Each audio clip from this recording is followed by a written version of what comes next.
Sir, ఏటికొప్పాకకి 3వ స్థానం వచ్చింది కదా, అది ఎవరి ఘనత? ఏటికొప్పాక బొమ్మలు అది మన రాష్ట్ర సంపద. ఈ రాష్ట్ర సంపదను మనం పెంపొందించుకోవాలి. అంటే ఒక కర్రతోటి ఎటువంటి రసాయనాలు లేకుండా చేతితోటి అద్భుతమైన కళాఖండాలను తయారు చేస్తారు. ఆ కళాఖండాలు మన రాష్ట్రానికి ప్రత్యేకత. ఆ కళ మన దగ్గర ఉన్న వాళ్ళ ఆ కళ ఉంది మన దగ్గర ఉన్న దానికి ప్రోత్సాహం ఇవ్వకపోవటం వల్ల చాలా కాలంగా వాళ్ళు ఇబ్బందులు పడుతూ ఉన్నారు. సో ఇవాళ ఏటికొప్పాక శకటానికి స్వాతంత్ర రిపబ్లిక్ డే సందర్భంగా జాతీయ స్థాయిలో 3వ అత్యుత్తమ శకటంగా బహుమతి వచ్చింది. సో దేశం మొత్తం ఇవాళ ఆకర్షించింది. ఏంటి ఏటికొప్పాక దాని ఒక స్పెషాలిటీ ఏంటి అని చూడడం మొదలుపెట్టారు ప్రతి ఒక్కరు. మనం చర్చించుకోవాల్సింది ఏంటంటే, ఏటికొప్పాకకి 3వ స్థానం రావటంలో కీలకంగా శ్రమించిన వ్యక్తి ఎవరు, అక్కడ దాకా ఆ శకటం అక్కడ దాకా వెళ్ళి ఆ శకటాన్ని అక్కడ పెట్టాలి అని చెప్పిన వాళ్ళు ఎవరు, ఆ శకటం పెడితే అక్కడ 3వ ప్రైజ్ ఇచ్చి దీనికి దేశవ్యాప్తంగా ప్రాచుర్యం కల్పించింది ఎందుకు అంటే, ఇది పవన్ కళ్యాణ్ గారు అని చెప్పాలి. ఎందుకు అంటే, పవన్ కళ్యాణ్ గారు ఇప్పుడు నిన్నో మొన్నో మాట్లాడడం కాదు, 2018లోనే మాట్లాడారు. ఒకసారి నేను మీకు ఒక వీడియో వినిపిస్తా. 2018లోనే ఆయన ఒక ప్రసంగంలో ఏటికొప్పాక వాళ్ళ బాధలు విని చెలించిపోయాడు. వాటి గురించి మాట్లాడతాడు చూడండి. మన ఏటికొప్పాక కావాల్సింది ఒక అంకుడు కర్ర అంటాం. నేను నా తోటలో కూడా వేసాను అంకుడు కర్ర చెట్లు. ఆ అంకుడు కర్ర అని చెప్పి పాపం అంతరించిపోతున్న కళ ఏటికొప్పాక బొమ్మలు మంది ఎలమంచిలో ఉన్నవి అంతరించిపోయే కళ.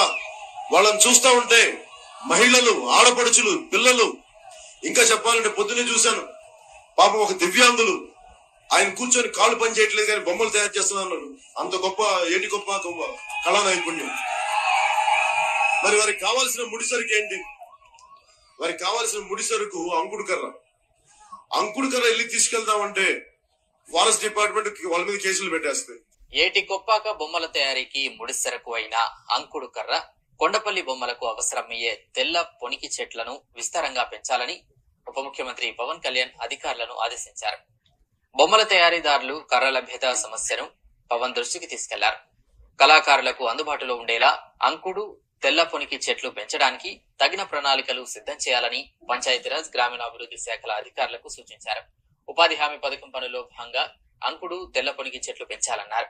ఏటికొప్పాక, కొండపల్లి పరిసరాల్లో ఉన్న ప్రభుత్వ, అటవీ, సామాజిక స్థలాల్లో వీటి పెంపకంపై దృష్టి సారించాలని పవన్ ఆదేశించారు.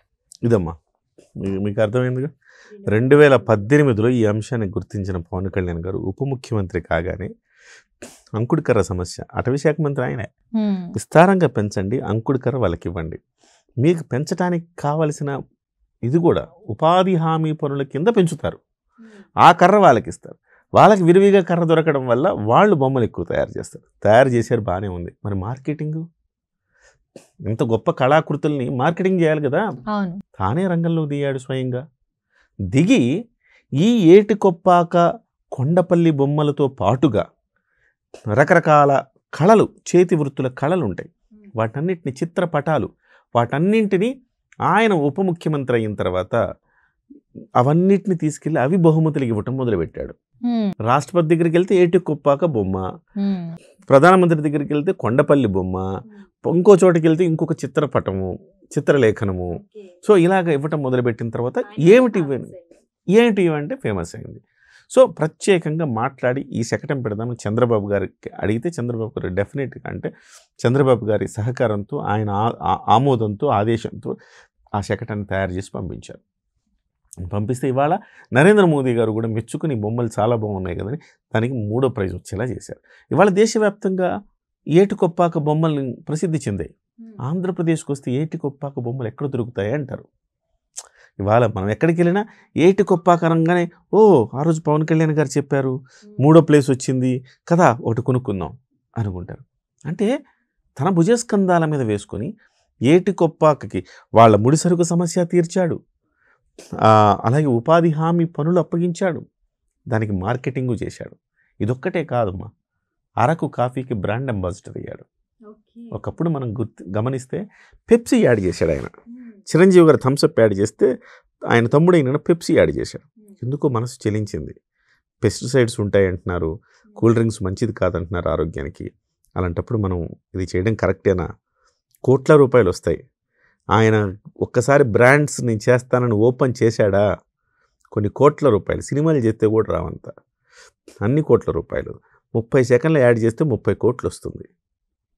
కానీ వదులుకొని కొన్ని వందల కోట్ల రూపాయల వ్యాపార ప్రకటనలను వదులుకున్నాడు. ఆ రోజు నుంచి ఇవాళ వరకు అదే నిబద్ధతతోటి, అదే విలువలు పాటిస్తూ ఇవాళ ఆయన ఈ అరకు కాఫీ కోసం, ఏటికొప్పాకు బొమ్మల కోసం మార్కెటింగ్ చేస్తున్నాడంటే మనం ఆయన ఎలాంటి వ్యక్తి మనం అర్థం చేసుకోవాలి, ఆయన నేచర్ ఎలాంటిది. వాళ్ళ credit goes to Pawan Kalyan garu. ఆయన ఉన్నాడు కాబట్టే ఆయన నేతృత్వంలోని వీటన్నిటికి కూడా ఇవాళ ప్రాచుర్యం వస్తుంది అని చెప్పాలి. నిజంగా మనం అరకు కాఫీకి ఒక బ్రాండ్ అంబాసిడర్ని తీసుకున్నాం అనుకోండి, 25 కోట్లు 30 కోట్లు అడుగుతారు. అమితాబ్ బచ్చన్ గారు అనేక వ్యాపార ప్రకటనలు చేస్తారు, ఆయనకు డబ్బులు ఇవ్వాల్సిందే కదా మనం. అవును. సో ఎవరు చేసినా డబ్బులు ఇవ్వాల్సిందే. డబ్బులు తీసుకోవటాన్ని మనం తప్పు పట్టకూడదు, అది వ్యాపారం. వాళ్ళ కళ, వాళ్ళకున్న సెలబ్రిటీ స్టేటస్, వాళ్ళు డబ్బులు తీసుకుంటున్నారు, మనం కాదనకూడదు. కానీ తీసుకోకుండా ఎవరైతే ప్రజలకు ఉపయోగపడే పనుల కోసం డబ్బులు తీసుకోకుండా చేస్తున్నారు, అలాంటి వాళ్ళని మాత్రం వాళ్ళని మెచ్చుకుని తీరాలి, వాళ్ళకి ఆ క్రెడిట్ ఇవ్వాలి. సో ఏటికొప్పాక బొమ్మల క్రెడిట్ ఖచ్చితంగా పవన్ కళ్యాణ్ గారికి వెళ్తుంది. కొండపల్లి బొమ్మలు కావచ్చు, ఏటికొప్పాక బొమ్మలు కావచ్చు, ఇతర చిత్రలేఖనాలు కావచ్చు. సో ఎక్కడికి వెళ్ళినా, ఢిల్లీ వెళ్ళినా, గల్లీ వెళ్ళినా అవే చిత్రపటాలు ఆయన దగ్గర రెడీ చేసి పెట్టుకున్నారు, అవే ఇస్తారు. సో ఇంత గొప్ప నాయకుడిని మనం గతంలో నేను ఇప్పుడైతే చూడాలి, ఎప్పుడు చూసుండం. అంత గొప్ప అంటే మంచిని మనం మంచిగా చెప్పలేదనుకో సంతోషి, మరి చెడుని మాట్లాడుకునే రోజులు ఇవాళ.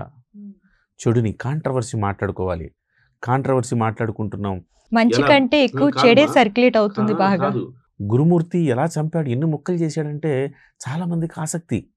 అవును, అన్ని ముక్కలు చేసి, ఎలా ముక్కలు చేశాడరా, ఎలా కుక్కర్లో ఉడికిచ్చాడరా, తర్వాత ఏం చేశాడరా అని వీడియోలు చూసి లక్షల వ్యూస్. కానీ నన్ను మంచి మనుషుల కోసం మంచి పనులు చేస్తున్నప్పుడు మనం మాట్లాడుకోవాలి కదా, అందుకోసం డెఫినెట్గా మాట్లాడాలి ఇలాంటివన్నీ కూడా.